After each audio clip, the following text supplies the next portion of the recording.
د دوهم کال دوهم سمستر محصلینو ته د اناټومي مضمون اتم لیکچر وړاندې کوم. لکه څرنګه چې موږ غوږ شروع کړی دی او غوږ موږ په درې برخو باندې تقسیم کړی و: ایکسټرنل ایر، میډل ایر او انټرنل ایر یعنې منځنی غوږ. خارجي غوږ کې موږ پینا ولوسته، external acoustic meatus یا external auditory canal، tympanic membrane. په internal کې موږ mastoid air system ولوسته، tympanic cavity دا موږ ولوسته، استاکین تیوب موږ ولوسته. نن راځو موږ internal ear ته یا داخلي غوږ ته. داخلي غوږ ته هم لیبرینتین هم ویل کېږي، یعنې داخلي غوږ دویم نوم څه شی دی؟ لیبرینتین. او دا هم د ټمپورل د هډوکي د پیټروس په برخه کې موقعیت لري. یعنې بیا هم یادونه کوم چې ټمپورل هډوکي څلور برخې لري. له څلورو برخو څخه یوه پیټروس ده، یو سکواموس پارټ دی، بل مستایټ پارټ دی، څلورم پارټ یې ټمپانیک دی. مګر داخلي غوږ هغه د ټمپورل د هډوکي په پیټروس پارټ کې موقعیت لري. داخلي غوږ له دوه برخو نه تشکیل شوی دی. یو بونی لیبرینت دی، لیبرینتین، یعنې لیبرینتین ما تاسو ویلي چې لیبرینتین معنا لیبرینت یا لیبرینتین معنا داخلي غوږ. بونی لیبرینتین یعنې یو هغه برخه چې هډوکي نه تشکیل شوې ده، او بل ممبرینوس لیبرینتین، ممبراني غشایي داخلي برخه. لکه په دې سلایډ کې تاسو په واضحه سره لیدلی شئ. دا ټوله برخه، دا برخه کوکلیا برخه د داخلي غوږ، دا ویسټیبیول دی، دا ډکټونه دي، اټریکل دی چې موږ دا په تفصیل سره یو یو د دې نه به موږ بحث کوو. خو موږ دغه غوږ په عموما په څو برخو باندې تقسیم کړو؟ دوه برخو باندې. لکه دې کې چې تاسو ته په واضح ډول معلومیږي، دلته کلر باندې هم لیکل شوي دي بونیک لیبرینت. دا کلر چې کوم دی دا بونی وي، یعنې دا ټول داخلي غوږ دی. داخلي غوږ کومه برخه ده؟ هډوکنۍ برخه ده. دا ټوله برخه هډوکنۍ ده. دلته چې کوم دا ټول رنګ ښکاري. مګر دا کلر چې کوم دی دا ممبرینوس لیبرینتین وي.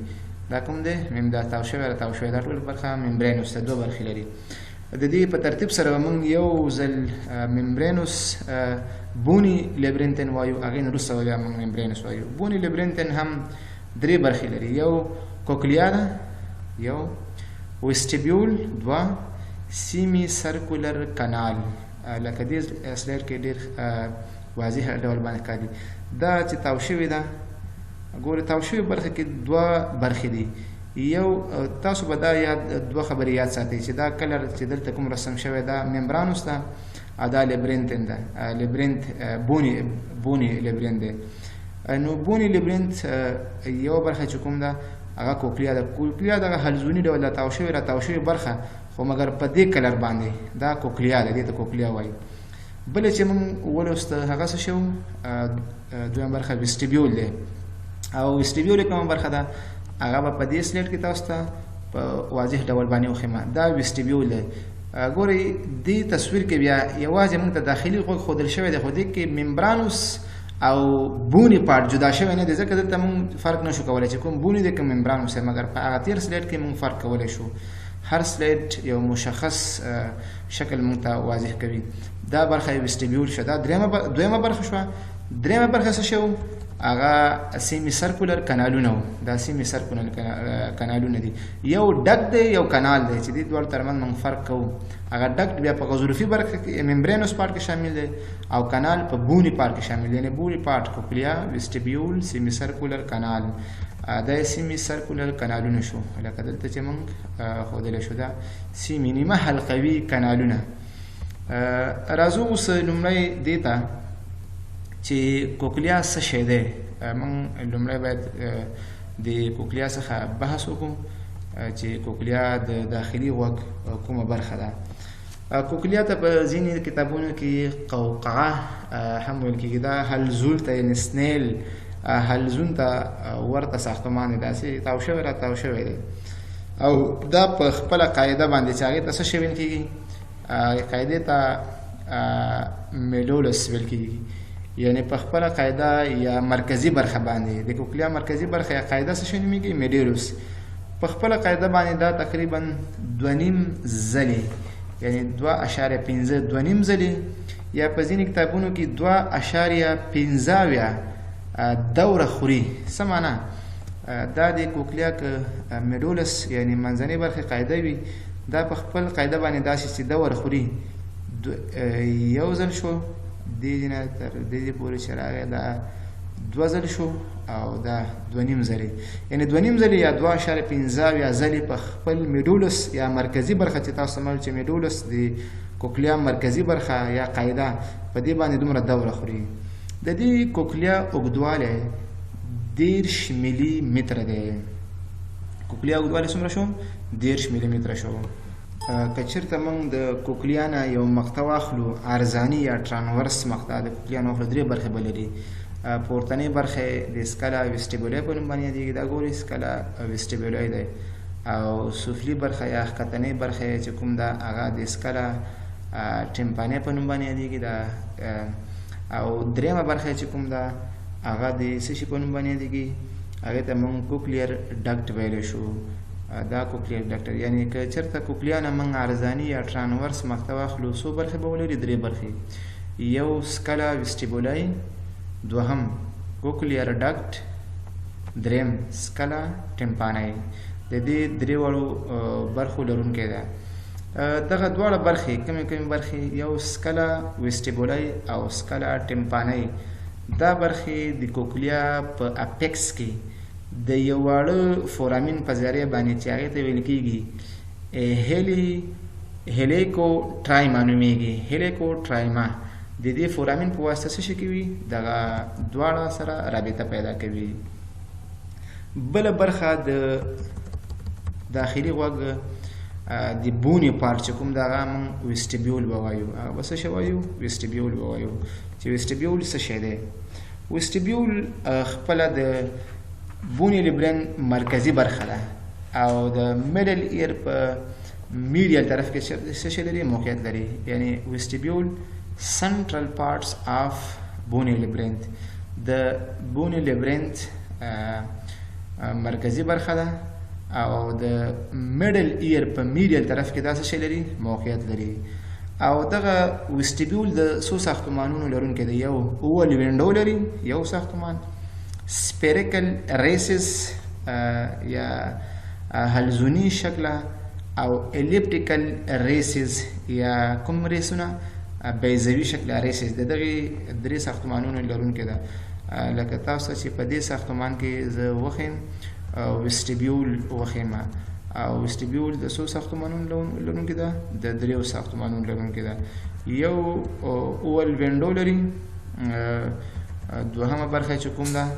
هغه سپیریکل ریسز دی او دریم الیپټیکل ریسز دی دریمه برخه د دې موږ چې کوم وایو هغه سیمی سرکولر کانالونه دي سیمی سرکولر کانالونه دغه نیمه دایروي کانالونه د بونې لیبرینت 3 دانې دي سیمی سرکولر کانال یو ته ویل کېږي سوپیریر سیمی سرکولر کانال یو دوهم لیټرل سیمی سرکولر کانال او بل چې کوم دی پوسټیریر سیمی سرکولر کانال یعنی 3 دانې شو یو سوپیریر یو شو دوهم چې کوم دی هغې ته موږ پوسټیریر وایو او دې ته لیټرل وایو په ځینې کتابونو کې دې کانال ته انټیریر هم ویل کېږي سوپیریر یا انټیریر دوهم پوسټیریر او دریم لیټرل دا د بونې لیبرینت تشریح وه یعنې د غوږ داخلي غوږ هغه هډوکنۍ برخه تشریح وه چې موږ وکړه راځو دغه ته د داخلي غوږ ممبرانوس پارټ ته ممبرانوس پارټس د داخلي غوږ چې کوم دی هغه د څه شي نه تشکیل شوی دی د لاندې برخو نه تشکیل شوی دی یا غشایي برخه په دې کلر باندې چې موږ ښودلی وو په دې سلایډ کې که ستاسو فکر وي په دې بلو کلر باندې مو ښودلې وه دا ممبرانوس پارټ دی ممبرانوس دا ورته وي تاو شوي چې کوم دا ممبرانوس پارټ دی ممبرانوس پارټس د لاندې برخو نه تشکیل شوې ده ممبرانوس پارټ کوم کوم برخې لري یو سپایرل ډکټ اف کوکلیا یو دوهم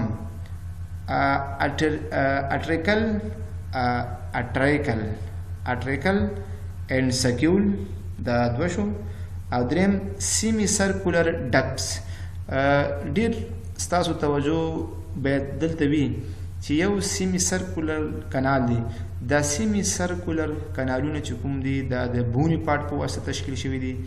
مګر دغه ډکټونه چې کوم دي سیمی سرکولر ډکټ چې کوم دی دا سیمی سرکولر ډکټ دی دا د ممبرانوس پارټ په واسطه څه شوي دي جوړ شوي دي یعنی ممبرانوس پارټ د درې برخونه تشکیل شوی دی تاسو په سلاید کې په واضح ډول باندې لیدلی شئ دا د ممبرانوس پارټ دی ممبرانوس پارټس دا ممبرانوس پارټ دی او دا چې کوم دی دا بونی پارټ دی دا بونی پارټ دی دلته بیا دا بونی پارټ نو دا مونږ په درې برخو باندې تشکیل وویشو یو اټریکل او سکیول لکه دلته چې ګوري دا اټریکل دی او دا سکیول برخه ده دوهمه چې کوم دی سپایرل ډکټ اف کوکلیا دا سپایرل ډکټ دی یا کوکلیر ډکټ سپایرل معنا داسې حلزوني تاو شوی او بله چې کوم دی سیمی سرکولر ډکټ دا سیمی سرکولر ډکټونه دي یعنی نیمه حلقوي ډکټونه دي هغه قناتونه چې کوم کانالز هغه د هډوکني برخه په واسطه جوړ کېدل ته لکه انټیریر پوسټیریر تاسو ما مخکې ویل چې د انټیریر ته سوپیریر هم وایي دویمې پوسټیریر د درېمې چې کوم د لیټرل دې طرف دې ته وحشي یا لیټرل کانالز وایو راځو دې ته چې په دغې سکیولونو کې یا ټریکل کې او سټیبیول کې څه شی موقعیت لري په اټریکل او سکیول کې کوم مایع چې موقعیت لري یعنی د داخلي غوږ محتویات هم شته دي چې په هغې کې څه شی دي د دې نه مونږ بحث کوو یو چې کوم دی اندو لیمف دی او بل پیری لیمف دی مونږ لومړی راځو اندولیم ده اندولیمس په ممبرانوس لیبرین کې موجود وي په دې ممبرانوس لیبرین کې چې کوم څه شی وي هغه اندولیمف دی او دا لیم څه شی دی دا مایع چې کوم دا دی داخل الحجروي مایع ته ورته ده یعنې په حجراتو کې چې کومه مایع ده هغې ته ورته ده خو دې کې څه شی زیات دی پوتاشیم مقدار په دې کې ډېر دی د پروتین او ګلوکوز اندازه پیری لیم ته څنګه ده په دې کې لږ ده یعنی بونی پارټ کې څه شی وي دې نه وروسته اوس موږ بحث کوو په دې کې به پیری لیم وي لکه دلته چې لیکل شوي بونی کې کنټینس پیری لیم او په دې کې اندولیم دی نو اندولیم څه شی دی داخل الحجروي مایع ته ورته دی مایع ده پوتاشیم مقدار پکې ډېر دی پروټین ګلوکوز اندازه چې کوم ده د پیریلیم په نسبت کمه ده دلته او د دې مایع د تولید په هکله کوم نظریات داسې دي دا چېرته تولیدیږي یو د سټیریا واسکولارس څخه تولیدیږي یو دوهم د اټریکل د ډارک سیل او د سیمی سرکولر ډکټ د قناتونو د متوسع نهایت څخه تولیدیږي یعنی دا معنا چې اټریکل کې به دلته ډارک سیل وي د دې نه او د سیمی سرکولر ډکټونو د دې ډکټونو د متوسع ناحیې نه د دې ځای نه دغه اندولیم به څنګه کېږي تولیدیږي بله برخه پیریلیم ده پیریلیم په بونی لیبرین کې وي یعنې هډوکنۍ داخلي غوږ کې موجود وي او دا چې کوم ده د ممبرانوس او بونی پارټس یا بونی لیبرین ترمنځ جریان لري د دې هغه ترکیب څه ته ورته دی خارج الحجروي اکسټرا سیلولر فلویډ ته ورته دی خارج الحجروي مایع ته ورته دی